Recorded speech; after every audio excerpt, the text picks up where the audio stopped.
Nos encontramos en la exposición Zóbel, El futuro del pasado, que el Museo Nacional del Prado ha programado con la colaboración de la Fundación Juan March y la Fundación Ayala, y que está dedicada al artista y mucho más, también mecenas, coleccionista, el fundador del Museo de Arte Abstracto Español en Cuenca y un largo etcétera de méritos, Fernando Zóbel. Quizá podríamos decir que es una exposición que toma la trayectoria de este eminente artista, pero también que incide particularmente en la relación de su trabajo con el arte antiguo, ¿no? Un poco el futuro del pasado tiene esa razón en su formulación. Bueno, para conversar sobre temas tan importantes, están conmigo los mejores interlocutores que se puede desear, Felipe Pereda y Manuel Fontán, dos incansables trabajadores del saber, además de comisarios de esta muestra. Felipe Pereda nos llega desde el Nuevo Continente, donde ejerce la docencia en una universidad de élite, quizá pues, la universidad de élite por excelencia, la de Harvard, donde ocupa la cátedra de Historia del Arte Español, que lleva precisamente el nombre del pintor que nos reúne, Fernando Zóbel. Son muchos sus méritos académicos, ha publicado enormemente, son conocidos sus trabajos sobre Pedro de Teixeira, sobre Francisco de Holanda, etc. Pero quizá yo incidiría, sobre todo destacaría, dos publicaciones de las que se puede decir que han tenido una incidencia sobre la historiografía artística del mundo español o del mundo hispano muy particular, es decir, una incidencia sobre la propia disciplina, que son el libro de 2007, Las imágenes de la discordia, sobre el tema de la imagen sagrada en el siglo XV en España, y un libro 10 años posterior, muy señalado, Crimen e ilusión, sobre este tema de la verdad, ¿no? La naturaleza de la verdad en la imagen artística del siglo de oro. Bueno, no diré mucho más de estos libros para no dispersar, ¿no? El tema que nos incumbe, pero sí, desde luego, señalar que nos va a interesar mucho tu parecer, no solo como conocedor de Zóbel, sino como alguien que ha trabajado de forma muy incisiva, ¿no? Sobre esta categoría de la verdad, de la imagen. Bueno, y Manuel Fontán, del Junco, pese a que arrastra aún un acento jerezano, realmente es un hombre muy viajado, se formó en Pamplona y en Münster. Su vida profesional le ha llevado a Bremen, a Lisboa, a Nápoles, por supuesto a Madrid, y ha combinado muy diversas facetas, digamos, profesionales en su quehacer. Realmente su formación es en una ciencia de tan inacabable recorrido como la filosofía, pero también ha trabajado mucho en temas de gestión institucional en el Instituto Cervantes, y desde 2006 y a día de hoy es el director de los museos y las exposiciones de la Fundación Juan March, institución, por cierto, que tiene varias sedes, o sea que ese carácter ubicuitario y viajero de Manuel Fontán lo lleva a todos lados. Y de la labor intelectual de Manuel, quizá me gustaría destacar su empeño en la deconstrucción de los discursos deconstructores, y esto lo ha llevado a diversos escritos y demás.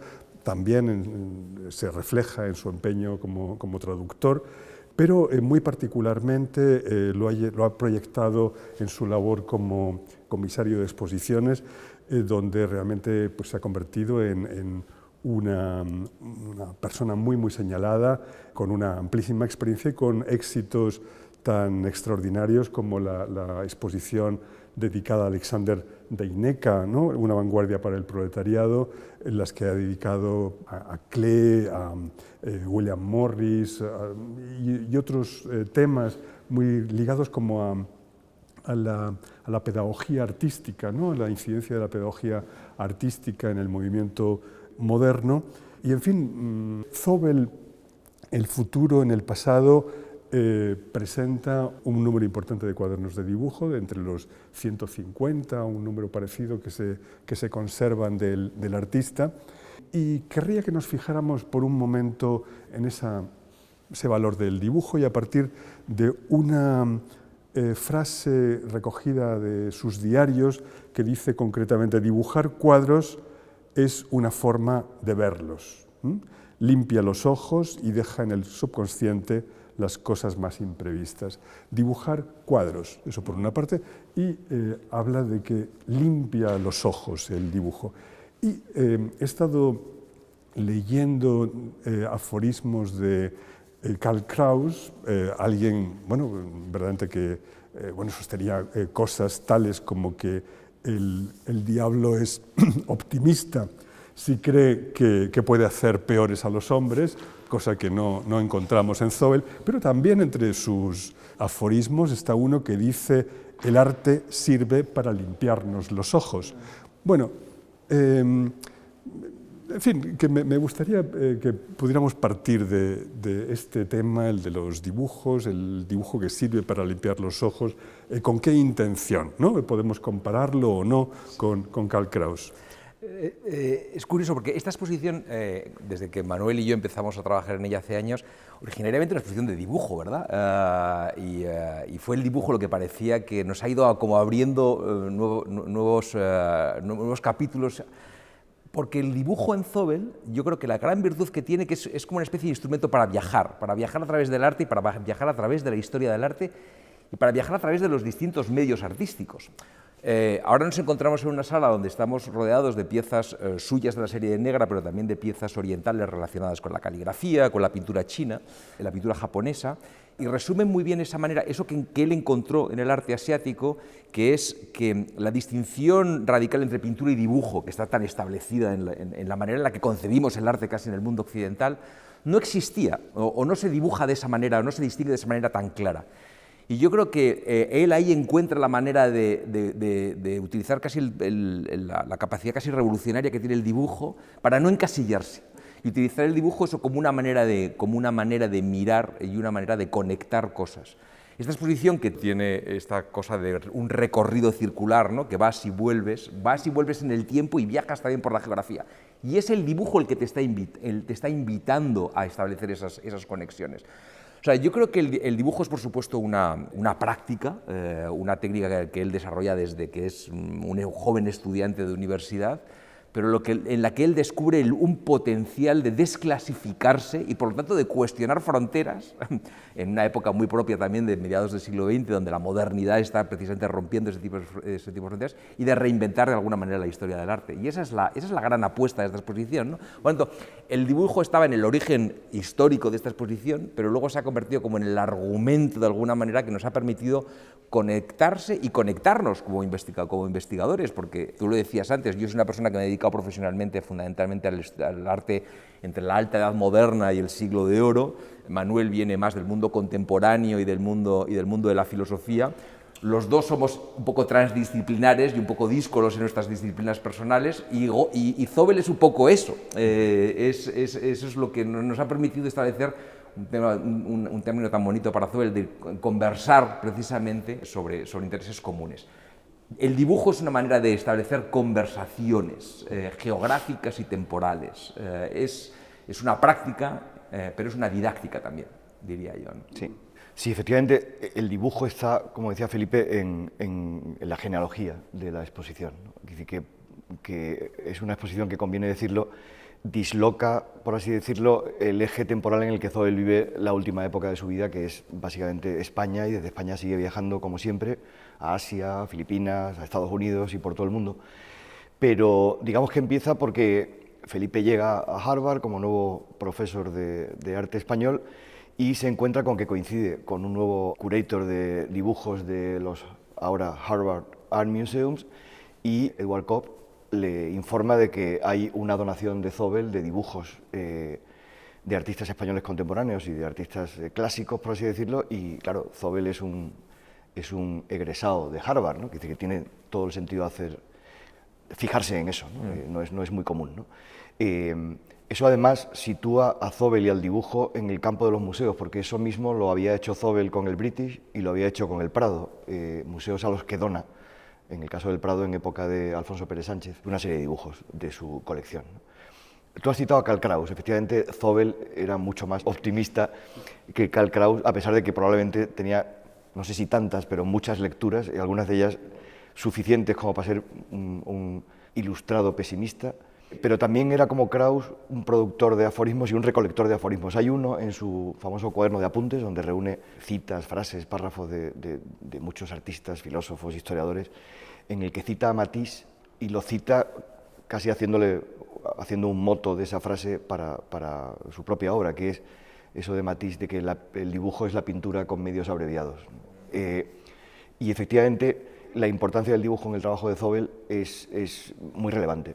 Yo creo que ha hecho falta que este proyecto expositivo empezara en manos de un historiador del arte, una persona que ha trabajado, pues, digamos, sobre las imágenes de la discordia, con artistas del siglo XV, es decir, en temas en los que hay mucha más distancia histórica y por tanto hay mucha más dificultad científica y más distancia objetiva que en el arte contemporáneo, para acabar construyendo una exposición poco convencional sobre Zobel, ¿no?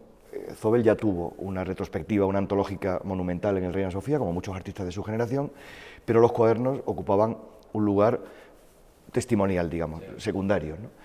Creo que ha habido dos precedentes. Uno es una publicación que hicimos algunos desde la Fundación en Master Drawings, que más bien es una revista, digamos, dedicada al dibujo clásico sobre los cuadernos de Zobel, y una pequeña exposición que hicimos en 2009, en el 25 aniversario de su muerte, en el que, por así decirlo, sacamos a pasear los 150 cuadernos de dibujo, ¿no? Entre eso y el trabajo que se ha estado haciendo desde la Fundación y desde el Museo de Arte Abstracto por digitalizar su legado, pues empezaba a ser fácil que, más allá de la catalogación, que ya hizo Ángeles Villalba en los años 90, pues gente como Felipe, nosotros, hayamos podido tener acceso pues a cerca de 15.000 páginas, que son un verdadero cuaderno de bitácora, con textos, con dibujos, que son un testimonio, yo diría que con muy pocos equivalentes, de eso que llamamos alegremente, pero que está erizado de dificultades, el diálogo de la pintura con el pasado, ¿no? O la conversación, porque es un diálogo muy continuado, muy permanente. Eso está en los cuadernos, y por eso se puede decir que una de las primeras cosas que va a sorprender mucho a la gente que venga a ver la exposición es que se va a dar cuenta de que la espina dorsal son los cuadernos. Son los cuadernos. Aunque haya una pintura muy despampanante, muy brillante, ¿no? Felipe acaba de referirse a las pinturas de la serie negra, que tienen todo que ver con una especie de abstracción de la caligrafía oriental, pero ocurre directamente cuando su abstracción es resultado de diálogos con artistas de la cultura occidental, ¿no? Lo espero y creo que va a ser así. El visitante de la exposición va a descubrir un dibujante de una calidad con muy raro parangón en el arte contemporáneo.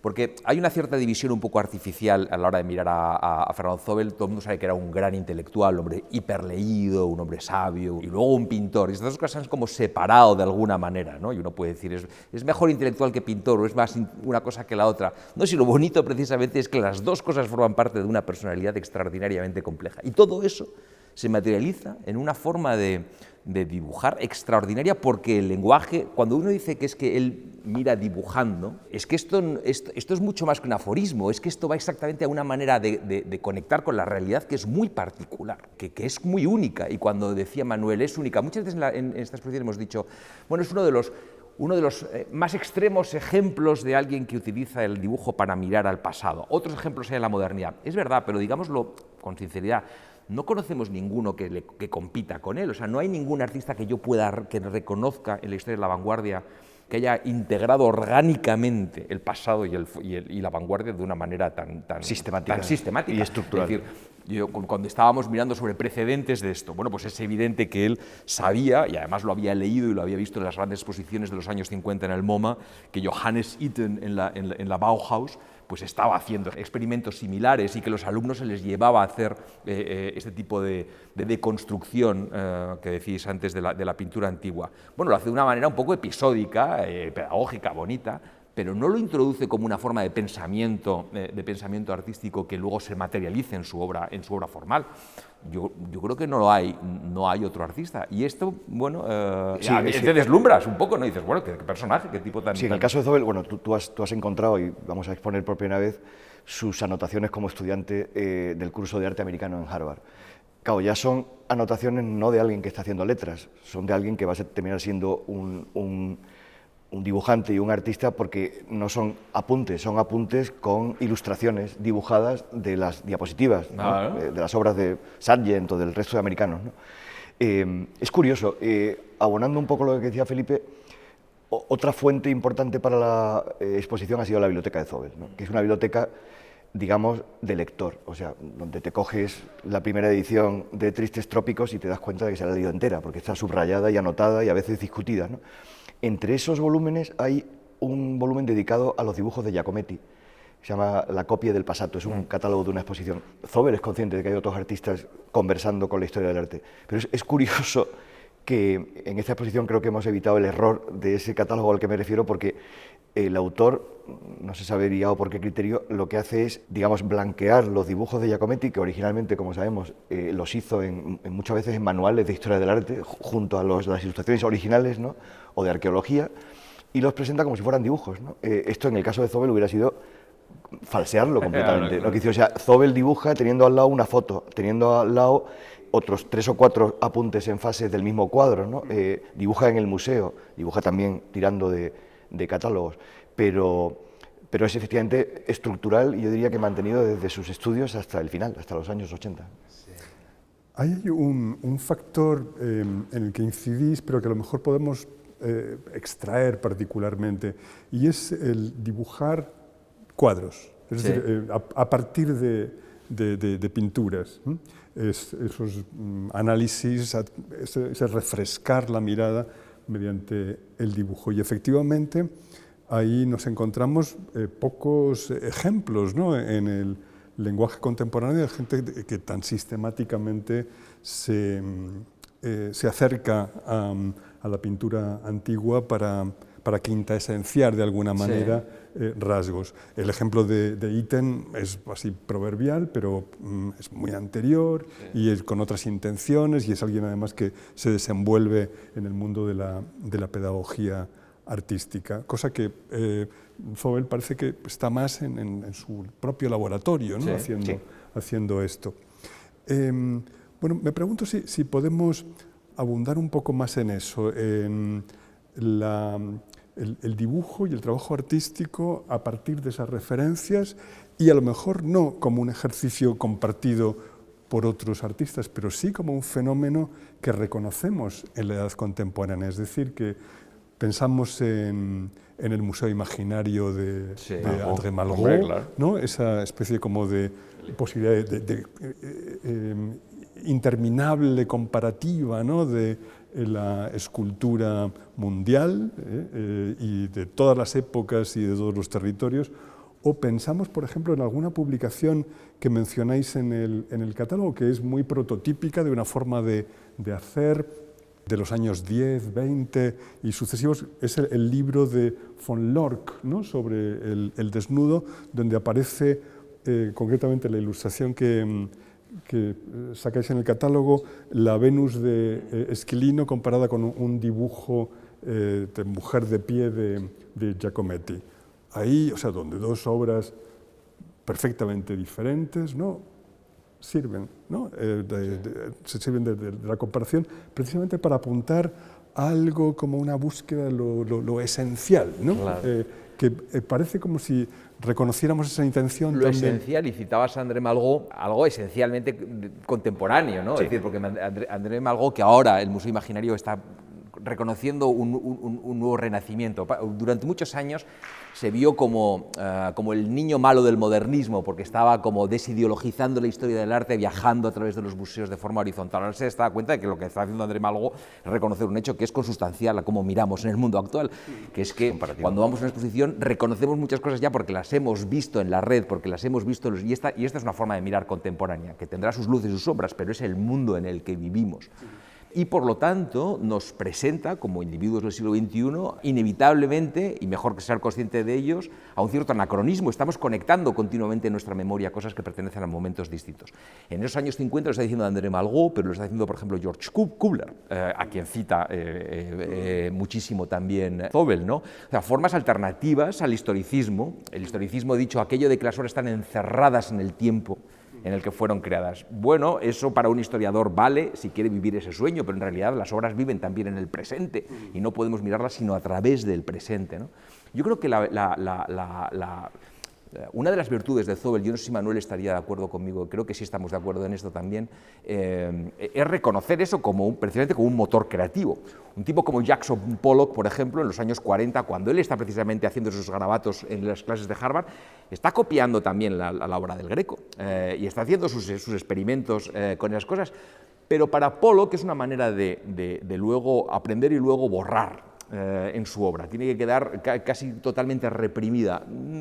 Zobel no quiere reprimirlo, lo que quiere es resolverlo sin pulir las aristas. Él es consciente de que las obras de arte viven en temporalidades distintas, que diría Benjamin, y eso es lo que precisamente nos hace espectadores de un tiempo particular en relación a la historia del arte. Entonces yo creo que es una mirada a eso, pero con una forma, yo creo que no extraordinariamente personal, ¿no? Yo creo que sí. Eso nos retrotrae hasta algo que también tiene origen en Felipe, que es dar vueltas al título de Koselleck, Futuro Pasado, como título de la exposición, que de hecho fue el título, ¿no? Después nos ha parecido que lo más práctico era Zobel, el futuro del pasado. Porque, claro, es una forma de decir que en cada presente está el pasado como presente, que es la experiencia, y el futuro como presente, que es el horizonte de expectativas. Y Zobel está en esa dinámica continuamente. Yo creo que su mirada no es la mirada de un historiador formalista, aunque en Harvard recibe clases de algún historiador formalista. ¿Por qué? Porque yo creo que ni siquiera un historiador formalista que tenga las lecturas que ya entonces tenía Zobel puede ser formalista. Es decir, si tú has leído a Eliot, si has leído a Oden, si has leído a Kubbler, ya no puede ser formalista, ya te das cuenta en términos benjaminianos que todo pasado, todo tiempo es perceptible solo desde el presente, faltaría más, ¿no? Y en ese sentido, eso que decía Zobel, yo lo siento, soy una persona que se pasa el día en casa, entre libros y yendo a museos. Entonces las fuentes de mi actividad artística, de mi dibujo y de mi pintura son esas. No soy un pintor a plein air, no salgo a la naturaleza, que seguramente pues tampoco le agradaba del todo, ¿no? Es un hombre urbano, claramente, ¿no? Pero tiene todo el sentido que aprenda de los libros y tiene más sentido todavía que pinte, que dibuje de cuadros. Digamos, que sus obras acaben siendo procesos, digamos, de evaporación abstracta o de fusión abstracta que proceden de cuadros. Porque, claro, los cuadros al final son esa especie de productos anacrónicos situados en lugares, si están en el museo, si están en un domicilio o no, lugares que se dedican a producir anacronismos, ¿no? Porque si tú sacas una obra del siglo XV y la colocas en el museo, en el siglo XX, eso es un anacronismo hecho objeto, ¿no? Claro.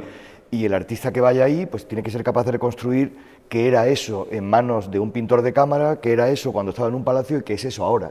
Entonces, Zobel es perfectamente consciente de esto, escribe sobre esto, Claro. de una manera además muy clara, muy fulgurante, ¿no? Y se nota en que no tiene por qué ocultar que pinta de cuadros. Yo creo que se arriesga a que le llamen copista. De hecho, dice, se me acaban, o sea, me he sacado el carnet de copista del Prado y ya se me están acabando los cuadros que tienen un banco dentro, ¿no? Delante, perdón. O sea, ya tengo que, en fin, ponerme de pie y que me llamen la atención los guardias, ¿no? No lo oculta. Ahora, alguien que no sepa este proceso se enfrenta a una pieza del Zobel de los años 50, 60, sobre todo 70, serie negra, y es un pintor abstracto lírico. Es decir, que no es fácil percibir que ahí hay una cierta inspiración formal en las máquinas de volar de Leonardo o en el sueño de la doncella de Loton. Lo ha transformado. Es decir, que en ese sentido me parece que es más inteligente, es un artista que está en las segundas o terceras o cuartas vanguardias, ¿no? Pero esta idea un poco adánica que a veces tenemos de que hacer lo nuevo es partir de la nada y que lo nuevo es una especie como de acto genesíaco que no tiene nada delante, Claro. cuando en realidad es un puro ejercicio comparatista, un puro ejercicio de decir, a ver, voy a copiar pero después tengo que matar al padre, porque si no ya estoy siendo epigonal porque estoy repitiendo algo que ya ha hecho alguien, ¿no? Pues este señor decididamente empieza y dice, voy a fijarme en lo que han hecho aquellos a los que admiro, ¿no? Tiepolo, Velázquez, Goya. y vamos a ver qué sale. Y hay una honestidad en eso muy peculiar. Y me gusta lo que dices, Manuel, que él se anticipa a la crítica, porque es muy intelectualmente muy sólido, entonces no tiene que esconder nada debajo de la alfombra. Él te cuenta las cosas. Hay una cita en una vitrina que está ahí justo al lado, muy graciosa, que él está copiando a Sargent y al lado hay una cita de Palomino. Y Palomino recuerda que a Alonso Cano, dice, le criticaban los pintores en Sevilla, le decían porque copiaba de estampas, y decía Alonso Cano, dice, perdónenmelo a mí que ya se lo perdono yo a ellos. Bueno, probablemente él se ve reflejar a Alonso Cano y dice, bueno, pues todos en el fondo formamos parte, nos guste o no, de la historia del arte, nosotros no nos dejamos la memoria en la mesilla de noche, ¿no? Hay dos cosas que son bonitas, que están en la exposición también. Una es un subrayado en un libro de Oden, que Zobel subraya una frase de Oden en la que dice, cuando un poeta o un pintor leen, constantemente le salen exclamaciones del tipo, mi hermano, mi padre, el imbécil de mi primo, ¿no? O sea, porque oyes ecos de lo tuyo, ¿no? Y después esa página que está en una de las vitrinas en la que Zobel es capaz de relacionar un texto de Rauschenberg con un dibujo de Zurbarán. Es decir, que esto no es tan común, ¿no? Es decir, que o te dedicas a Zurbarán o te dedicas a Rauschenberg, ¿no? Pues es posible dedicarse a los dos. Hombre, claro. Sí, el arte como cosa mental, ¿verdad? Está muy en el centro de su quehacer. A mí me gustaría que me ayudarais un poco a detectar si existe un mundo artístico del pasado que sea objeto de particular atención en la obra de Zobel. Es decir, veo en la exposición pues, la referencia al Otto, también la referencia pues, a la caligrafía china, japonesa, la referencia a Goya, etc. Y de repente pues, me sitúo en realidades muy diversas. Sin embargo, mentalmente, si pienso en Zobel y en su generación, veo así una centralidad de Zurbarán, de hecho el Martirio de San Serapio, ¿no? Es una obra que mencionáis también en vuestros ensayos, pero también si pienso en un Prado de esta generación, pues estarían ahí el San Francisco de Zurbarán del Prado. Yo vería también el San Onofre de Collantes, por ejemplo, vería Rivera, una pintura donde verdaderamente la tela está cargada de la materialidad del tejido, ¿no? Zurbarán es un pintor de objetos, un pintor de fabulosos bodegones. Vemos el San Francisco y es que el hábito es lo que protagoniza verdaderamente la representación. Y la figura humana, digamos, es algo secundario. Esa materialidad se impone mucho en la generación de Zobel y no sé si esta es una sensibilidad compartida o cómo podemos entender la figura de Zobel en ese contexto. Hombre, él viaja al pasado desde el presente, ¿no? Si no incluso desde el futuro, y lo hace siguiendo, yo creo, de alguna manera el camino que le han trazado otros artistas que se habían interesado. ¿Qué hay en el pasado, en el arte español como un modelo para la modernidad? Cuando el arte español del siglo de oro es redescubierto en Europa, estoy hablando de la Europa de principios del siglo XIX, cuando se crea el museo, la Galería Española en París, cuando lo descubre un pintor como Edouard Manet, ¿qué descubre la pintura española? Pues una pintura que forma parte del gran canon, pero que se sitúa de alguna manera, en cierta manera, en su margen. Es decir, que contesta algunas de las ideas, no del margen de la pintura, sino de la manera en la que la academia había leído el canon de la historia del arte. Manet queda fascinado por Goya, o pues fundamentalmente por Velázquez, porque le ofrece una manera de repensar su lugar en la historia del arte. Yo creo que de alguna manera hay algo también de eso en Zobel, ¿verdad? Entonces, ¿qué le interesa? Claro, le interesa a Zurbarán. ¿Por qué? Bueno, Zurbarán es un pintor que ocupa ese lugar intersticial, ¿no? en la historia del arte. Forma parte de la gran pintura, pero lo hace de alguna manera contestándola en esa materialidad, en esa idea de una sacralidad de la imagen que es casi abstracta, ¿no? Cuando él en el año 60 lo invitan a exponer en el Guggenheim, y van Saura y van todos los grandes de su generación, él se siente un pelín incómodo porque dice, los americanos están buscando en la pintura de los españoles, están buscando un poco ese expresionismo radical, ¿no? de lo español que nos hemos inventado un poco. A mí me interesa más esa pintura más como cosa mental.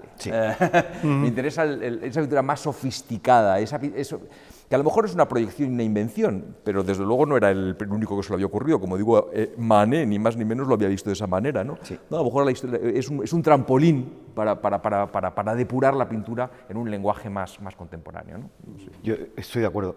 Él dice en algún momento que se siente más deudor de la tradición de Velázquez que la de Goya o la de otros artistas españoles más ligados a esa invención, en el sentido también de descubrimiento de la España negra, lo rasgado, lo expresionista, ¿no? lo blanco y negro, aunque hay mucho blanco y negro en su pintura. Entonces, yo creo que eso ocurre además por una serie de razones, todas las cuales están en la exposición, ¿no? Primero, no hay ningún otro artista, no solo expuesto, sino que intencionadamente quiera hacerse eco de otra tradición, que es la asiática, como Zóbel. Es decir, es muy obvio y está muy señalado que con excepciones, como por ejemplo la de Chillida o la de Tapies, hay una generación y media de artistas españoles de los 60, 70, 80 que llegan a Oriente o llegan a Asia vía Zóbel, que es una especie de embajador de lo oriental. Eso está presente aquí, ¿no? También en su labor docente, sus clases, sus 30 lectures on Chinese and Japanese art, o sus apuntes de clase, digamos, para dar cerámica y pintura china y japonesa, ¿no? Él es deudor, pues, de ese Velázquez, me vais a disculpar la pedantería, ese texto tan bonito de Svetlana Alpers del Museo del Artista, en el que habla de las hilanderas como un lugar evanescente, donde hay una escena real, pero detrás hay una escena que no se sabe muy bien que pertenece al tapiz y que no, que es como el museo de Velázquez, como, digamos, como artista de corte. Él está en ese mundo y por eso su abstracción es una abstracción lírica y por eso seguramente se podía sentir un poco incómodo entre las mallas de Manolo Rivera, las antropofaunas de Manolo Millares y el perro de Goya de Saura, ¿no? Ahí hila en un tejido, por ir a tu referencia a la tela, más fino que la arpillera o que la pintura en ese sentido, ¿no? Y has dicho una cosa que me parece importante, o lo ha dicho Felipe, no me acuerdo, la marginalidad.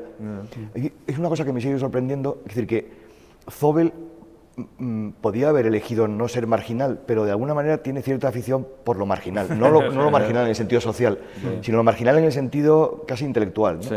Si uno se pone a leer, a ver sus lecturas, y muchas de ellas no son las típicas de su generación, ¿no? Harvard no es conocido como Nueva York o como, no sé, como Rhode Island, como un lugar ligado a la pintura del siglo XX. Cuenca no es precisamente el centro del mundo. Madrid probablemente es el sitio más inadecuado para establecerse como artista si uno quiere triunfar en los años 60, y sin embargo va eligiendo. Entonces eso le pasa incluso cuando en un momento, digamos, de expresionismo, donde obviamente el pacto de entendimiento por parte del público europeo y americano es: ¿qué esperas de España? Pues esperas la España negra multiplicada por el hecho de que estos viven bajo una dictadura que seguramente no les deja hacer muchas cosas libremente, o mejor dicho, ninguna. Entonces esto es un grito, ¿no? Digamos, de ira y de libertad que no puede decir su nombre. Bueno, pues ahí el grito de Zóbel es un grito lírico, es un grito pausado, no es el grito, digamos, inspirado en las pinturas negras y el Guernica. Y ligándome, perdona, que yo creo que has tocado un tema muy bonito, que es esa cosa de desplazamiento. O sea, no está en el centro, claro, y no busca el centro porque no tiene esa necesidad. Intencionadamente. Intencionadamente, pero es muy bonito, claro, porque cuando piensas, que no lo hemos dicho todavía, Fernando Zóbel es un señor que nace en Manila. Bueno, no lo he dicho, claro. Claro, y que no es que naciera en Manila, es que vive en Manila toda su juventud, es que después de haber estudiado regresa a Manila y se tira prácticamente una década viviendo ahí, y es un hombre que regresa a Europa cuando tiene mediados los 30 años, es decir, que está muy cuajado, y entonces ha vivido en un lugar que está en un lugar remoto del Pacífico. Todos sus lugares son periféricos, ¿no? Claro. Todos sus lugares son periféricos respecto a los presuntos centros. Entonces no busca, no quiere vivir en Nueva York, como no hace estudio en París, y él va a Nueva York y ve a los artistas españoles que se han desplazado ahí. No, y eso tiene mucha personalidad. Porque no está buscando la luz de las cámaras. Hay algo que lleva el centro consigo mismo, ¿no? Exactamente. Claro, o sea, esta idea de que, bueno, es marginal, pero podía no haberlo sido. Quiere decir que un señor que ha cenado en los años 50 en casa de Alfonso Osorio con Pollock, un señor que coincide con Mar Rothko en una de sus exposiciones, un tipo perfectamente bilingüe o trilingüe, bueno, tiene todo a su favor desde el punto de vista incluso de la sociología del arte y de la carrera del artista para estar donde hay que estar. Pues elige esta especie de marginalidad. Tú has preguntado, ¿Qué es lo que está presente en la exposición? Bueno, de la tradición española indudablemente están estos artistas, ¿no? Pero yo creo que en la exposición hay una sombra que no está, pero que lo impregna de alguna manera todo. Yo creo que Zóbel estaría de acuerdo con esto que voy a decir, que no es el tema de la exposición, pero ahí está, lo que es más Rothko. Claramente.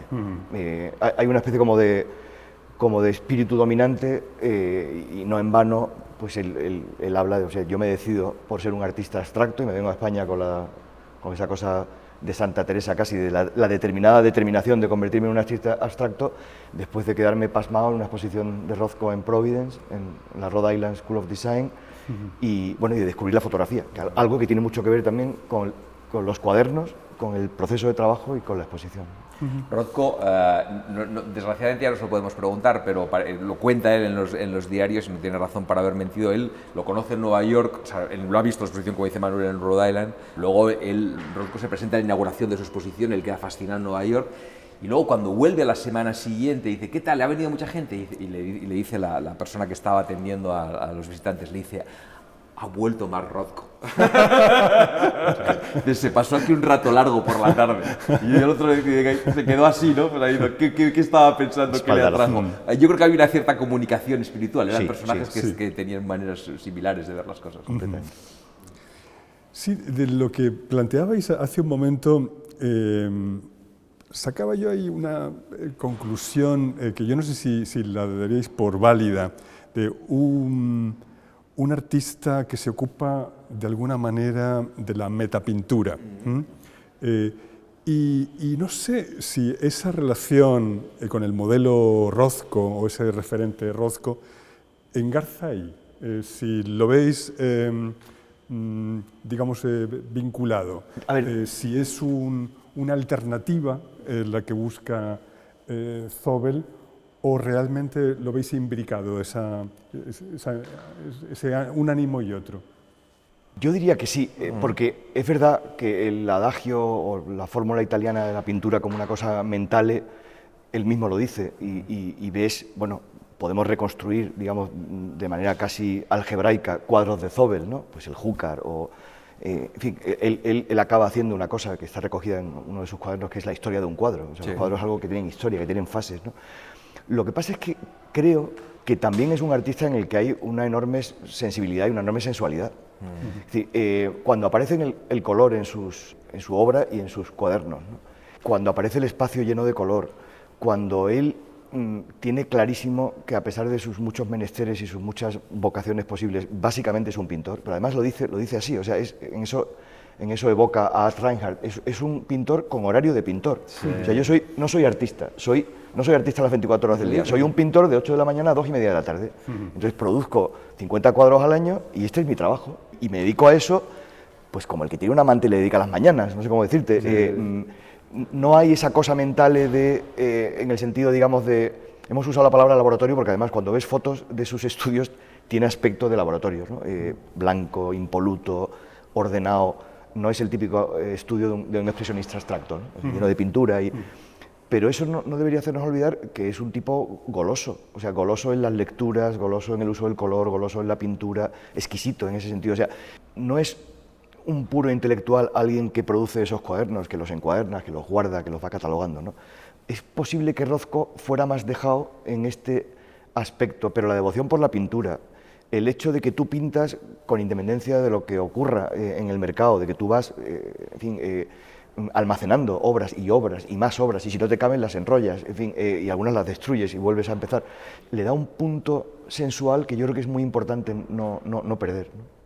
Hay a lo mejor es abundar mucho en la comparación, pero son dos pintores muy exquisitos en ese sentido. Yo pienso en la tarea que habéis hecho extraordinaria en la Fundación Juan March y en Cuenca, respetando el cuidado que él tenía con la exposición de las obras, ¿no?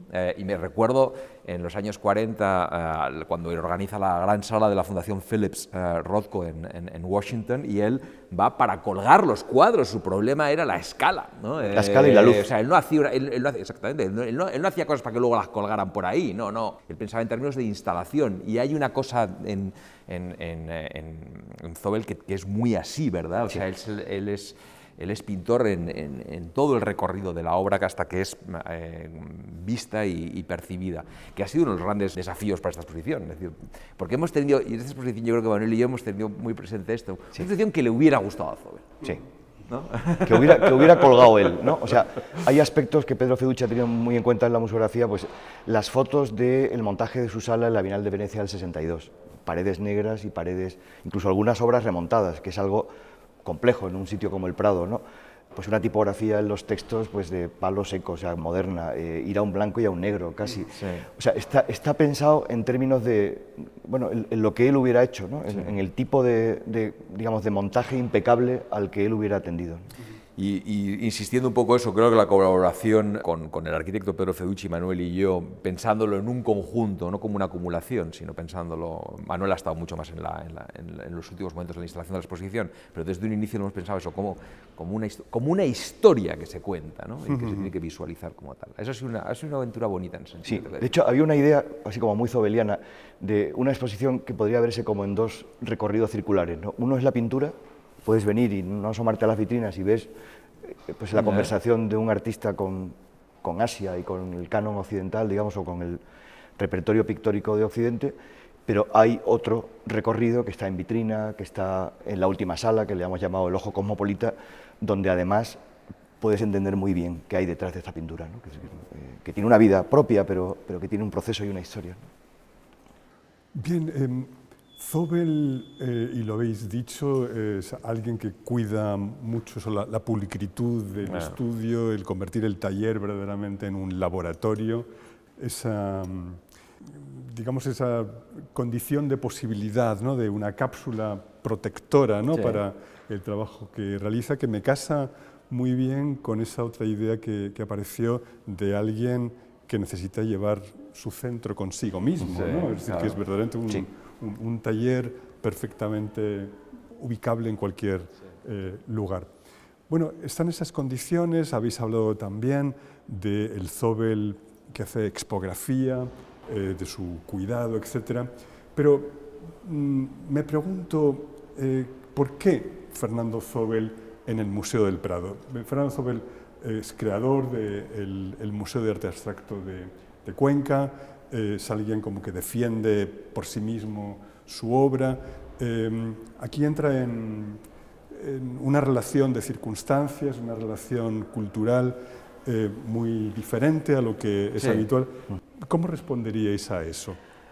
Yo creo que un poco con sus propias palabras, ¿no? Hay una anotación en uno de sus diarios que dice algo así como: se me han acabado los cuadros con silla en el museo. Ya no hay, porque claro, él va siempre con su cuaderno en el bolsillo de la chaqueta, ¿no? Y se sienta allí donde hay una silla, y tenemos la foto que el visitante verá en el inicio. Él veía los museos y dibujaba continuamente, dibujaba, no dibujaba en cualquier lugar, dibujaba en una cafetería y hacía un dibujo de que le había servido el café y anotaba lo que le había costado el café, ¿no? 13 pesetas, o lo que hubiera sido. Lo hace en su avión cuando vuela a Manila, y lo hace fundamentalmente en el museo. Y entre todos los museos que él viaja y que él visita, aquel del que se le acabaron las sillas fue claramente el Museo del Prado. Entonces, desde los años, desde que él viene, porque los primeros años 50 viene de una manera más ocasional y luego ya se establece a partir de los años 60, el Museo del Prado es su templo, de una dedicación intensa e investigadora. Antes decíamos las hilanderas, ¿no? Las hilanderas, cuando tú ves el cuaderno de las hilanderas, no es que haya unos borrones que dirían en el siglo XVII, es que hay un trabajo página tras página de total deconstrucción de la forma, donde él está comentando además lo que se ha escrito, dando su propia opinión y su propia reconstrucción del cuadro, equivocada o fallida. Eso doctores tiene la Iglesia. Lo importante es que para su obra es un trabajo de experimentación, y son todos, pues eso, el San Felipe de Ribera, los Zurbaranes, y las cosas que le obsesionan y que va desmontando literalmente y reinventando, ¿no? Sí, yo diría, no, efectivamente, coincido completamente contigo, lo hemos hablado, es una pregunta que nos hemos hecho continuamente, ¿no? Porque uno debe hacerse esa pregunta cuando comisaria una exposición, Claro. ¿no? Es decir, que una exposición buena es una exposición que tiene cierto riesgo, ¿no? Para ir a una pura un pacto de reconocimiento con el visitante que sabe que va a ver lo que sabe que va a ver, pues seguramente eso tiene mucho menos interés desde el punto de vista curatorial que ir a un pacto de conocimiento. Es decir, pues seguramente no sabes muy bien lo que vas a ver y es posible que si lo hemos hecho bien aprendas, ¿no? Y que si el artista es el artista que tiene que ser, pues aprendas cosas que no sabías antes, ¿no? Bueno, ¿por qué Zóbel en el Prado? Esa es la pregunta, ¿no? Bueno, para empezar, aunque parezca que no tiene directamente que ver, no hay muchos artistas que hayan creado museos, ¿no? En el siglo XX hay artistas que han creado museos o espacios de artistas, pero no hay, que yo sepa, muchos que hayan creado dos. Uno a principios de los 60 en Manila, el Ateneo Art Gallery, sí. De Cuenca es solo el segundo, y en el año 66, pues el primer espacio en el que ver pintura contemporánea en este país, hasta que empieza a haber la eclosión de museos que ha habido, pues básicamente a partir de la transición democrática, ¿no? Y esa pregunta nos la hemos hecho a veces, y a veces nos la hemos hecho incluso de broma, ¿no? O sea, como la canción aquella de Burning, ¿no? ¿Qué hace una chica como tú en un sitio como este, ¿no? O sea, ¿qué hace un pintor como Zóbel, un pintor abstracto, en definitiva, en el Prado, ¿no? Bueno, primero, sabíamos que el Prado ya ha hecho ejercicios anacrónicos muy bien hechos, presentando a maestros de la contemporaneidad y la modernidad en sus salas, ¿no? Con el riesgo o con la valentía que eso exige, porque digamos que si uno es un clasificador nato de la historia del arte, pues el lugar para esos artistas es otro tipo de museos, ¿no? Y el Prado, no hay que olvidarlo, tiene, en términos teológicos, casi una capacidad consecratoria que no tiene una Kunsthalle alemana, ¿no? o un museo de arte contemporáneo, ¿no? Bueno, había precedentes como Bacon, había precedentes como Twombly, había precedentes como Eduardo Arroyo, Thomas Ruff, en la fotografía ha habido ejercicios, ¿no? Pero claro, cuando los responsables del Prado se plantean qué artista español de la generación abstracta de los 50-60 ha tenido realmente una relación íntima, sí, continuada, directa, continua, su obra y él con el Museo del Prado, pues claro, es muy fácil que la respuesta, para quien sepa un poco, sea pues Fernando Zóbel. Parece obvio, ¿no? Y eso a veces nos ha hecho pensar malévolamente en la pregunta al revés, ¿no? O sea, quizá la pregunta no es qué hace Zóbel en el Prado, sino ¿qué ocurre que los museos no están suficientemente presentes en las exposiciones que dedicamos a artistas modernos y contemporáneos? Porque podrían estarlo. Para empezar, porque la práctica totalidad del arte del siglo XX es un arte que se hace para los museos. Atención, ¿no? Que puede que las primeras vanguardias hicieran arte contra los museos y ellas han acabado también en los museos, pero se hace para los museos, pensando eso que se dice habitualmente, de que, o sea, para un artista el estudio es muy importante, entre otras cosas porque es su primer museo, es el primer lugar en el que ve sus obras en condiciones premuseísticas, pero museísticas, ¿no? Por eso los estudios son como son y no de cualquier manera.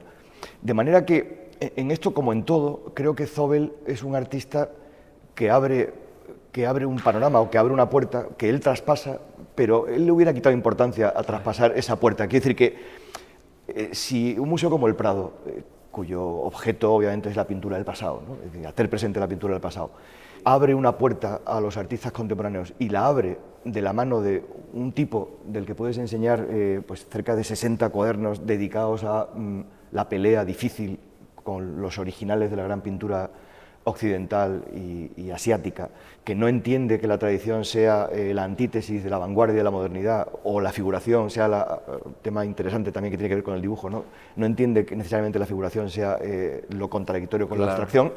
Digamos que has abierto el panorama para acercamientos a esos artistas que no son los típicos de una antológica en un museo de arte moderno, en una galería, pero que sin embargo hay que hacer, porque, bueno, casi, no sé, parafraseando a otro de los grandes, digamos, poetas o literatos de cabecera de Zóbel, tu texto empieza citándole y termina citándole, Eliot, pues de alguna manera pues el tiempo pasado y el tiempo futuro pues están en el presente. Si quien no se haya enterado de eso, pues sí, debería leer a Benjamin, a Eliot, sí, y a cualquiera que haya imaginado acerca del tiempo con un poco de inteligencia y de pasión, ¿no? Está aquella famosa frase de Bakhtin que decía: los griegos clásicos desconocían lo más importante acerca de ellos mismos, que ellos eran los griegos clásicos, ¿no? Y pues, claro, Zóbel está en esa dinámica, está en una dinámica en la cual pues, la pintura del pasado no es pasatismo, como para Marinetti, ¿no?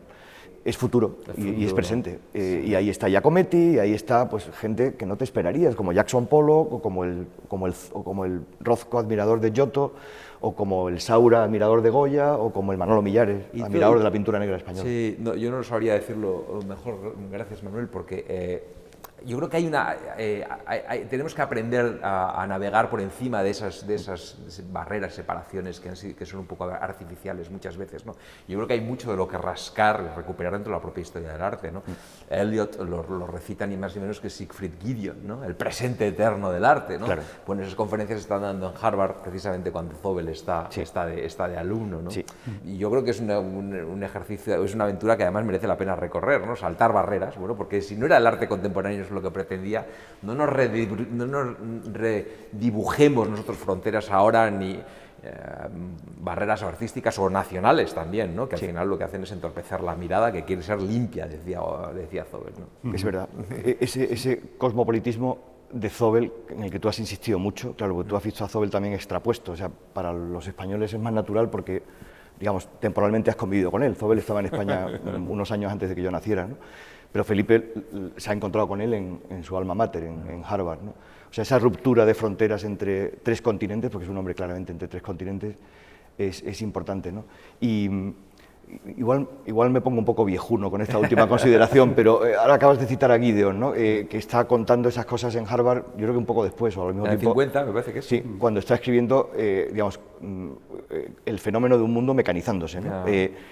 Claro, hoy, en el que vivimos en un mundo en el que una de las consecuencias de la transformación digital es casi la conversión de todo tiempo en lo instantáneo, lo que puedes tener automáticamente en la palma de tu mano, ya esa especie como de suspensión del tiempo en favor del instante, es algo contra lo que va la tradición, digamos, contra lo que va el museo como institución. Afortunadamente o sea, digamos, lo amortigua o le hace la contra el museo como institución. Y la historia de la pintura, yo diría que del arte en general, me da igual que sea un videoartista o un pintor, el arte exige un tipo de articulación de los tiempos que es distinta de la tecnología, ¿no? y de la apropiación, digamos, economicista de la tecnología. Y en ese sentido, me parece que Zobel tiene esa especie como de esa gente que es inteligente pero sin dárselas demasiado, o sea, que es como inadvertidamente inteligente, entonces, o ingenuamente inteligente, y entonces de pronto resulta que pasan 60 años y descubres que una de las maneras de contar cómo es su pintura es en términos pues, de un tipo, digamos, de crítica literaria que se puso de moda en los años 70 y 80, a la que él no llegó, ¿no?